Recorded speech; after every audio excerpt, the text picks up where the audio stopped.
તળાજામાં કાકા ભત્રીજાને બે મહિલા સહિત 4 લોકોને છરીના આડેધડ ઘા ઝીકી ઈજા પહોંચાડી હતી। તળાજાના દીનદયાળ નગર ખારામાં રહેતા મયુરભાઈ રમેશભાઈ મકવાણે પોલીસ ફરિયાદમાં જણાવ્યું હતું કે તેમનો નાનો ભાઈ નયનભાઈ તેના મિત્ર કરણ ભરવાડ સાથે રહેતો હોય, જે સાહેલ અને નૌશાદને ગમતી વાત ન હોય તેને લઈને બંને શખ્સો મયુરભાઈને ઘરે આવ્યા હતા।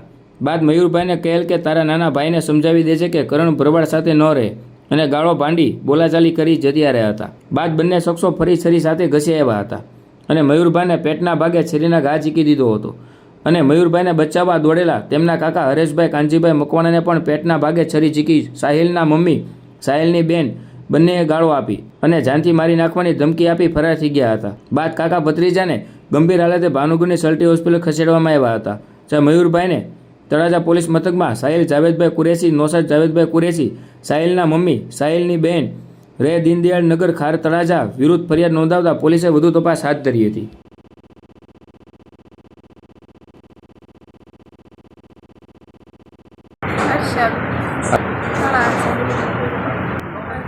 વાળું કરીને બહાર ઓટલે બેઠવા ગયો તો કોઈ છોકરા નહોતો, એકલો જ હતો। તે આવીને સીધો ગાડી લઈને તારી એનો પાવર છે એમ કરીને ગાળો દેવા મળ્યો।